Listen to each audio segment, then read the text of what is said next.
Si quisiéramos dividir la historia de la humanidad por cómo usaba la energía, tendríamos dos grandes capítulos.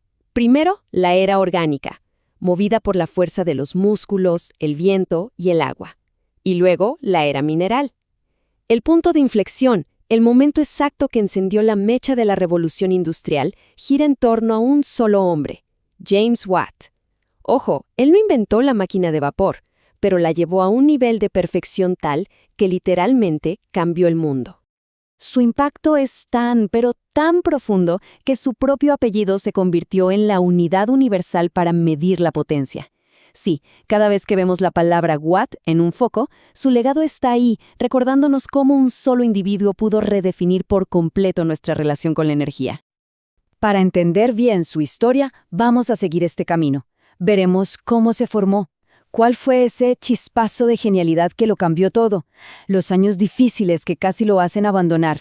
La alianza clave que le aseguró el éxito. Cómo su invento fue evolucionando y finalmente el increíble legado que nos dejó. Pero a ver, ¿de dónde sale un genio así? La historia de Watt arranca en un pequeño puerto de Escocia y está marcada desde el principio por una salud bastante frágil y un lugar que fue su refugio, el taller de su padre.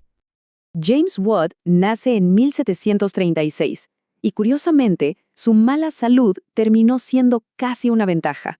Como no podía ir a la escuela todo el tiempo, se educó mucho en casa y, lo más importante, tenía acceso total al taller de su papá, que era constructor de barcos. Ahí, rodeado de herramientas, de instrumentos de navegación, fue donde desarrolló esa inteligencia práctica que lo definiría para siempre. Cuando intenta establecerse por su cuenta en Glasgow como fabricante de instrumentos, se topa con una pared burocrática. El gremio local, simple y sencillamente, no lo deja trabajar. ¿La razón? Que no había cumplido los 7 años de aprendizaje formal. ¡Qué ironía! El tipo más talentoso de toda Escocia para ese trabajo y legalmente no podía ejercer. Por suerte, la Universidad de Glasgow vio su potencial y básicamente lo rescató. Le dieron un puesto oficial y un taller dentro de los muros de la universidad, donde el gremio no tenía poder. Y ese tallercito no fue solo un lugar de trabajo, no. Se convirtió en una especie de incubadora de ideas, un punto de encuentro para las mentes más brillantes de la ilustración escocesa. Ahí se codeaba con gigantes como Adam Smith y, ojo con este nombre, el químico Joseph Black. Esto va a ser clave. Y fue justo en ese ambiente universitario que Watt se encontró cara a cara con el problema que definiría su vida.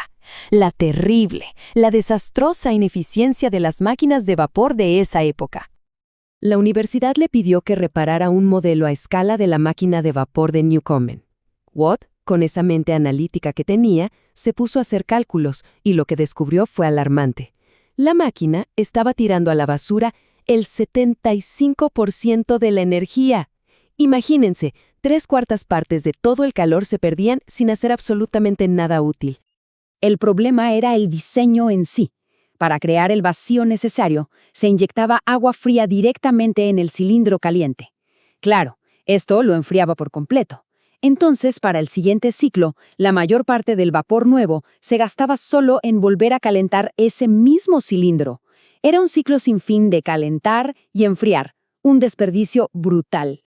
Y aquí es donde su amistad con Joseph Black fue fundamental. Gracias a él, Watt entendió a fondo el concepto de calor latente, o sea, la cantidad enorme de energía que se necesita para convertir agua en vapor. Ahí se dio cuenta de que toda esa energía valiosísima se estaba yendo por el desagüe cada vez que enfriaban el cilindro. Y la solución le llegó como un rayo de luz, un eureka total, mientras daba un paseo una tarde de 1765. Una idea tan sencilla pero tan revolucionaria. ¿Y si la condensación del vapor ocurriera fuera del cilindro? ¿Qué tal si el vapor se desviara a otro recipiente, uno que se mantuviera siempre frío? Esa simple idea lo cambió todo. Al tener un condensador separado, el cilindro principal podía mantenerse caliente todo el tiempo. Se acabó el desperdicio.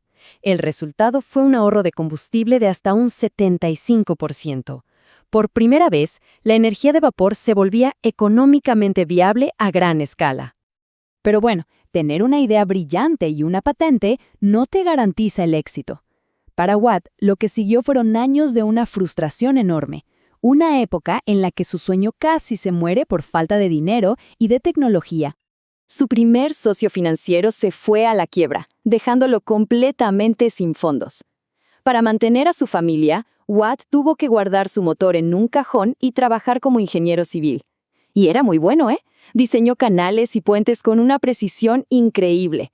Pero en sus cartas se lamentaba, extrañaba con toda su alma volver a trabajar en su motor, su verdadera pasión.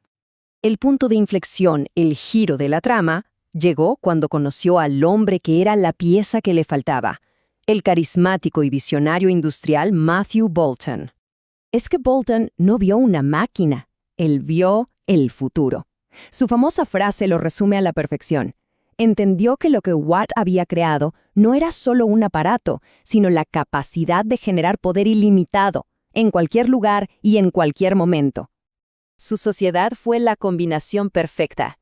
Watt ponía el genio técnico, Boulton ponía el capital, la visión para los negocios y la astucia política para conseguir que el Parlamento les diera una extensión de la patente por 25 años más.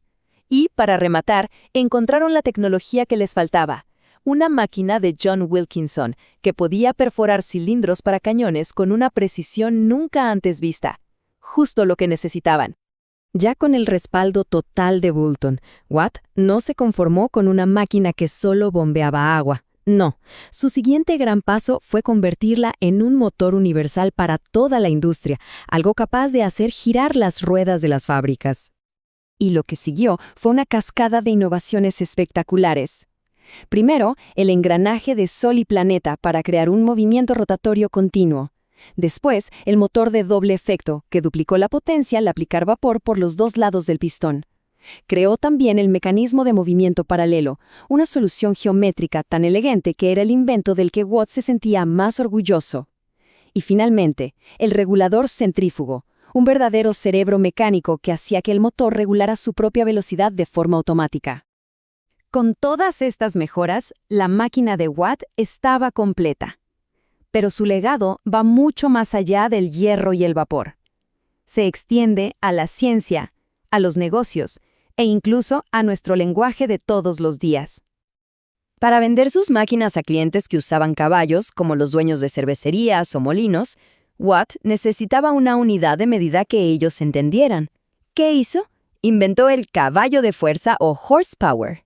Fue una genialidad de marketing que tradujo un concepto de ingeniería súper complejo a un lenguaje que cualquiera podía comprender. Es que Watt fue un verdadero polímata, un genio en muchos campos. Su nombre es la unidad de potencia, el Watt. Fue una figura central en la sociedad lunar, un club de genios. Se metió en la química teórica, proponiendo que el agua era un compuesto, e incluso, frustrado de tener que copiar cartas a mano, inventó la prensa de copiado, un aparato que usaron personajes como George Washington y Thomas Jefferson. Entonces, el punto clave es este. El motor de Watt hizo mucho más que mover pistones. Al permitir usar la energía del carbón de forma eficiente, rompió las cadenas que habían limitado a la civilización durante milenios. La producción ya no dependía de la fuerza de un río, ni de que soplara el viento, ni de la fuerza de un animal.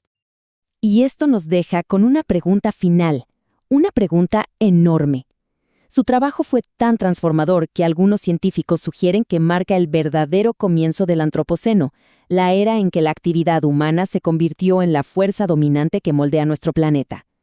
James Watt no solo construyó un motor, nos dio las herramientas para construir el mundo moderno, para bien y para mal.